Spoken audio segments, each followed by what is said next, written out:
va parler d'agents de connectivité. Avec Bruno, vous avez vu toute cette partie interface cloud, comment tout ça fonctionne, comment les données remontent, elles sont ingérées. On va essayer de redescendre une couche et reprendre un petit peu le scénario d'exemple qui était donné en introduction avec cette machine qui va être connectée et qui va avoir besoin de remonter de la donnée. Et on va s'intéresser un peu plus en profondeur de comment on va pouvoir faire de la connectivité et offrir de la connectivité à une machine. Et là, on va partir de deux scénarios et je vais essayer de focuser un peu sur cette idée d'agent aujourd'hui. Alors pourquoi je focus là-dessus? Parce que moi, je suis en plein là-dedans. On est en train de designer quelque chose qui ressemble à un agent de connectivité pour une plateforme cloud qui existe. Au passage, nous sommes en France, c'est une plateforme nuagique qui sera aujourd'hui notre référence. On va avoir deux grands modèles un petit peu quand on va se retrouver avec un équipement. L'idée de séparer un agent qui va se retrouver avec quelque chose d'un peu indépendant et autonome sur lequel des applications métiers vont pouvoir venir interagir et offrir de la connectivité vers votre plateforme centrale. Ou alors une version un petit peu plus intégrée quand on va avoir un bloc plus complet qu'on va retrouver de manière plus classique sur du microcontrôleur, où là, notre module de connectivité, c'est plus vraiment un agent, c'est vraiment un module qui se retrouve dans notre app et qui va faire ce job de gérer votre connectivité. Alors, c'était pas clair? Ah bah non. Ah, je recommence. Un agent, c'est une vision où j'ai une application indépendante qui va se charger de communiquer avec votre cloud. Et cette application indépendante, elle va pouvoir interagir, ou en tout cas être appelée depuis des applications tierces. Typiquement, vous avez votre application métier qui gère une borne de recharge. Vous avez peut-être une deuxième application métier qui s'occupe de la communication avec un second équipement de charge secondaire.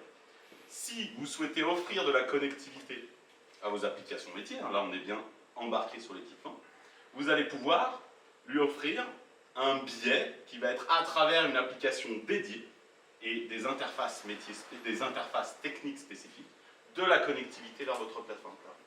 Donc là, vous avez vraiment l'idée d'avoir un applicatif métier à part, là où dans une approche où vous allez avoir simplement un module de votre application qui est en charge de la connectivité. Et du coup, on est dans un modèle ici plus intégré, qui va avoir des avantages et des inconvénients, et ici un modèle un petit peu plus séparé, qui va également avoir des avantages et des inconvénients.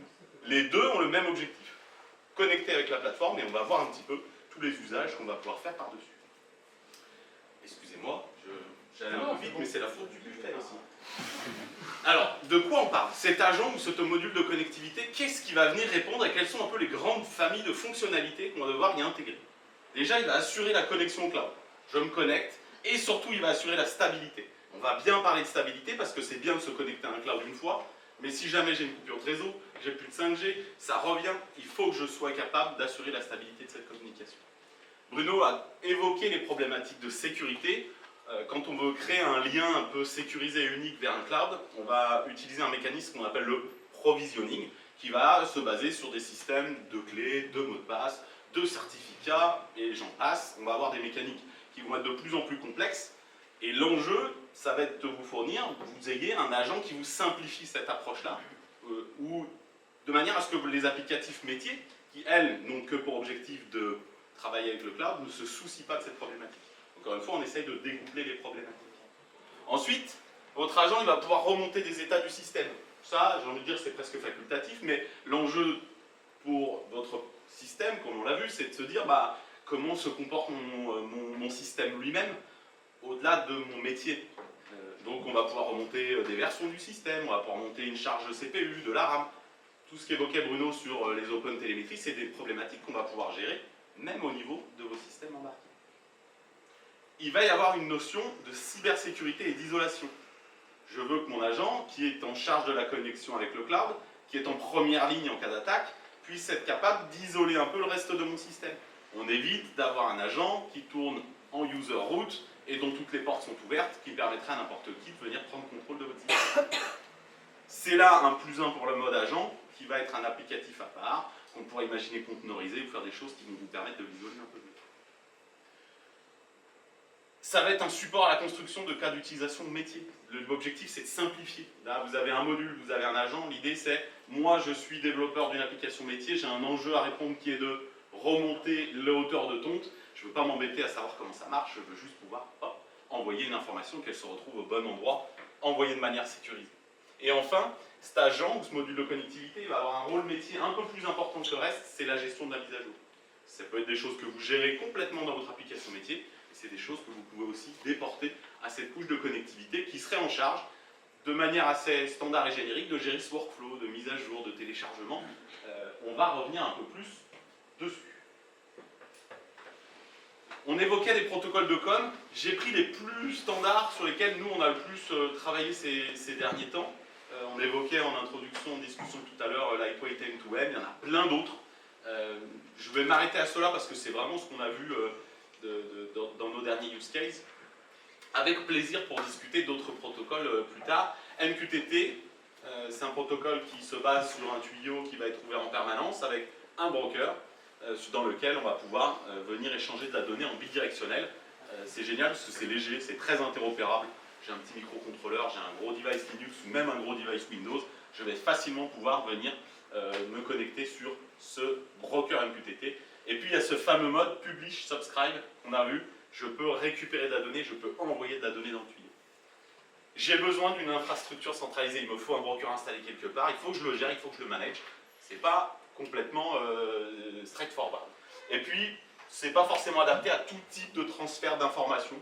Je veux transférer du gros fichier, de la grosse donnée. Un MQTT va peut-être perdre un petit peu de sa valeur. En face, il y a le fameux MQTT qu'évoquait Bruno. Là, c'est beaucoup plus universel, c'est très standard, c'est très interopérable. On ne va pas avoir besoin de broker, un serveur web suffit. C'est très simple, c'est très classique, on en trouve partout. C'est un petit peu plus lourd qu'MQTT. Et puis on va avoir des notions de qualité de service qui ne vont pas être là. Dans un broker MQTT, on peut mettre un message et lui dire tu restes tant que tu n'as pas été consommé. On va pouvoir lui envoyer des messages qu'on appelle des testaments. Si jamais je me déconnecte, tu enverras ça au serveur au moment où je vais me déconnecter. Donc il y a vraiment des notions métiers qui sont hyper intéressantes que vous ne retrouvez pas en HTTP. Enfin, on va évoquer IoT Hub et AWS IoT qui sont des versions managées de MQTT. C'est-à-dire que globalement, vous allez avoir tous les plus d'un MQTT, mais en plus, vous allez avoir une infrastructure qui est déjà gérée et installée pour vous. C'est l'idée du MQTT en SaaS. Vraiment, j'ai quelque chose qui est tout géré. C'est payant. Là, on va plus pouvoir, c'est pas si cher que ça, mais c'est des coûts additionnels pour votre projet. Et le gros inconvénient que vous allez retrouver, c'est une forme de vendor lock-in. Une fois que vous êtes rentré dans de l'IoT Hub qui est chez Azure, ben en fait, vous allez avoir vos données dans Azure et vous vous retrouvez quelque part un petit peu coincé dans cette technologie et ce cloud provider. Grande technologie. Oui. Je suis pas trop d'accord avec le fait c'est payant mais pas si cher. Parce que héberger un broker MQTT, ça coûte de l'argent aussi. Oui, je suis d'accord. Donc, t'as raison. C'est la pas... maintenance, la supervision, il faut aussi... Il faut aussi payer. Oui, c'est vrai. Ouais. C'est vrai. T'as raison. Petit focus, sécurité, stabilité. L'enjeu de cybersécurité, mettre en œuvre l'authentification appropriée, le fameux provisioning, définir ce système, est-ce que je veux me baser sur des certificats, est-ce que je veux juste un mot de passe. Chacun des modèles mériterait une conf en soi, où on va avoir des niveaux de sécurité qui sont plus ou moins élevés, mais aussi des niveaux d'embêtement qui sont plus ou moins élevés. Quand il va falloir que je commence à gérer les infrastructures de gestion de certificats, ben, c'est des enjeux qui sont autrement plus complexes que de dire je garde une base de données avec mes passeports. Par contre, vous allez avoir un niveau de sécurité qui va vous être apporté qui est bien plus élevé. Donc la cyber, c'est un sujet hyper intéressant et important à traiter. Et votre agent, il va pouvoir vous allez pouvoir lui en sous-traiter une partie. Évidemment, si c'est vous qui écrivez l'agent, vous avez cette partie à vous sous-traiter à vous-même. L'aspect stabilité, bah, c'est assurer la communication avec la plateforme, c'est se reconnecter quand c'est nécessaire, c'est assurer des modes de fonctionnement où c'est des connexions temporaires. Pareil, c'est une problématique qu'il ne faut pas négliger. C'est-à-dire que si on se dit « Ah, c'est bon, j'ai fait mon petit module de connexion, il va faire son boulot », et que derrière votre véhicule se retrouve en mouvement, se trouve déconnecté, reconnecté, et que votre stratégie n'est pas bonne, vous risquez de perdre ou d'avoir des problématiques de continuité de données assez rapidement. On peut aussi aller jusqu'à des notions de diagnostic de connectivité. Comment est mon état, pourquoi, essayer de comprendre ce qui s'est passé, et derrière, aller peut-être vous créer des scénarios, des fonctionnalités qui vont vous permettre d'améliorer votre état de connectivité. Donc, deux sujets importants à pas négliger. Ensuite, quand vous allez développer ces modules-là, il va falloir maîtriser son développement. Ça, c'est pour revenir un petit peu sur la conf qu'avait fait Rémi Roux la dernière fois. Il faut adapter le langage à votre environnement, à votre système, mais aussi à votre connaissance. C'est-à-dire, vous êtes dans un MCU, vous n'allez pas faire du C#. mais vous êtes dans une société avec une forte expérience en Python et vous avez une plateforme Linux, bah, en fait ça vaut le coup d'aller sur ces langages-là. Il faut vraiment faire ces choix technologiques, mais aussi architectural, mais aussi d'hébergement cloud et aussi toutes ces choses-là qui vont s'adapter à finalement ce que vous avez l'habitude et qui s'adaptent à votre contrainte technique et métier. Et ces choix-là, il ne faut pas les faire en me disant je claque du doigt, ça vaut le coup de prendre un peu de temps pour les faire correctement parce que vous allez vous les garder ces choix pour des années.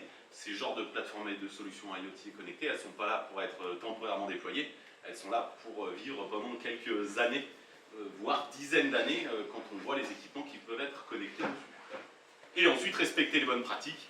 C'est pas mon métier de vous redonner ça, mais faire une PR, ou des pull requests, gérer avec Git, faire des tests unitaires, très important. Et ça me tire le deuxième problématique qui est bien tester les choses. Pareil, je ne suis pas là pour refaire de la méthodologie quoi que ce soit, mais les enjeux de qualité vont être quand même beaucoup liés à votre capacité de test. Et dans ce genre de systèmes qui vont se retrouver connectés, être capable d'avoir un petit banc de test qui va aller venir faire vos tests de connectivité, de déconnexion, de reprise, vérifier que tout se passe bien, et de s'assurer finalement qu'en permanence, tout au long de vos développements et dans votre production, le système se comporte comme attendu. Ça a un coût à mettre en place au départ, mais finalement ça va dégager de la valeur à court, moyen ou en tout cas à long terme, c'est une certitude. Donc bien maîtriser tout ça, c'est une chose. Donc on néglige pas cette partie du développement. Souvent on va se concentrer sur l'appli métier, là où j'ai mon ROI, et bon la partie collectivité ça sera un petit module à faire, mais en fait non. C'est quelque chose sur lequel ça va avoir énormément d'impact sur votre projet, donc c'est intéressant de se concentrer et de ne pas le négliger. Si on revient sur les typologies de données métiers qu'on avait échangées, Bruno a évoqué un petit peu toutes ces données. Moi, j'aime bien les dissocier dans tout ce qui est des besoins métiers, mes valeurs de température, mes valeurs de hauteur de tonte, mes valeurs de production d'énergie, de toutes mes données techniques. Quelle est la version de mon OS, combien de RAM il reste disponible dans mon système. Fondamentalement, c'est la même chose, on va les gérer de la même manière. Mais par contre, on va pouvoir avoir des interfaces de gestion qui se dissocient. Les données sont les mêmes, elles passent par les mêmes tuyaux, mais après, elles sont traitées de manière différente. Et donc, c'est intéressant de bien se rendre compte de qu'est-ce qui relève de la technique et qu'est-ce qui relève du métier. Comment on va maintenant pouvoir communiquer ces données? Ça, c'est l'autre sujet que nous évoquait Bruno tout à l'heure et je vais essayer de rentrer un petit peu plus dans les détails. C'est les typologies de communication que vous avez. Que ce soit de la donnée métier, que ce soit de la donnée technique, vous avez de la donnée à faire transiter. Nous, on a identifié 3 grands modes de communication entre un équipement et un cloud, et entre un cloud et un équipement. Le premier, t'évoquais, Bruno, c'est les télémétries. Les télémétries, c'est des données qui viennent de votre équipement, qui remontent dans le cloud, qui sont plutôt sous la forme de time series. Je l'échelonne dans le temps des informations, j'ai des hauteurs de tonte, je vais pouvoir les stocker, du stockage à chaud, à froid, faire de l'IA derrière, générer de l'information par-dessus. C'est des données régulières, historisées. Ça peut très bien être des données système. Typiquement, une quantité de RAM qui reste dans mon système va me permettre de vérifier si je n'ai pas une fuite mémoire dans mon système. Ça peut être évidemment des données métiers comme on l'a vu précédemment. Ensuite, on va avoir ce qu'on appelle des configurations. Là, on va avoir une vision qui est beaucoup plus bidirectionnelle.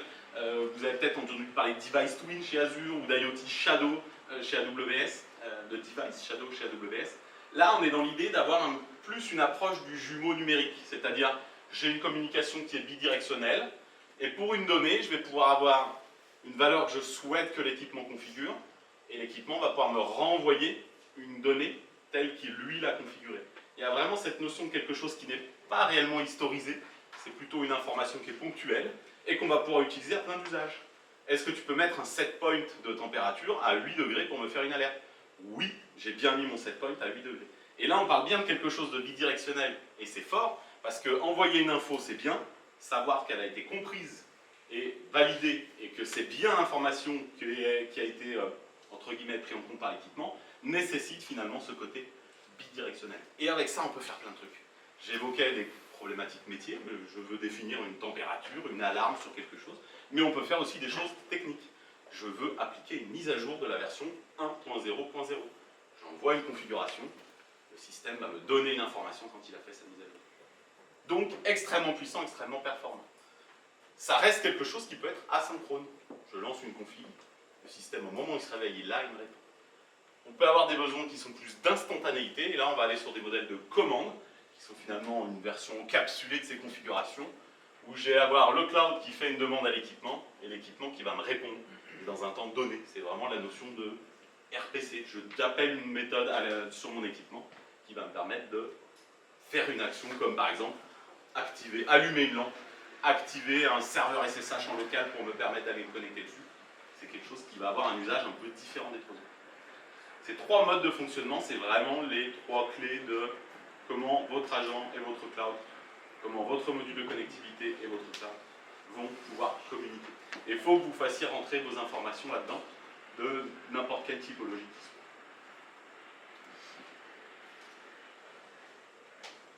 Je ne vais pas rentrer là-dedans. Je finis juste par cet aspect mise à jour qui finalement met en œuvre un petit peu tout ce qu'on a vu jusqu'à présent. On a choisi de connecter notre équipement, l'approvisionner, ça marche, ça discute, c'est bidirectionnel, j'ai des télémétries, j'ai des configs. Je vais pouvoir maintenant appliquer un système, utiliser tout mon système pour aller faire de la mise à jour. Je vais mettre à jour mon OS, je vais mettre à jour mon OS, mon firmware, mes agents, mes apps, peu importe, vous allez vouloir faire de la mise à jour. Et ça, c'est vraiment une fonctionnalité assez clé qu'on va retrouver dans une plateforme de gestion d'équipement.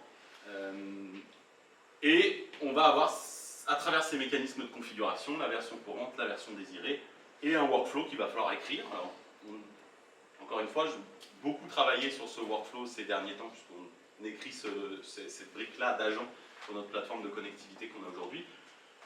Et donc, la mise à disposition d'un firmware, la confirmation du système que le système souhaite installer ou non, finalement, la mise à jour. Oui, je la souhaite. Notre agent va être capable de dire bah, je vais la télécharger. Et ça ne sert à rien de la télécharger si elle est refusée.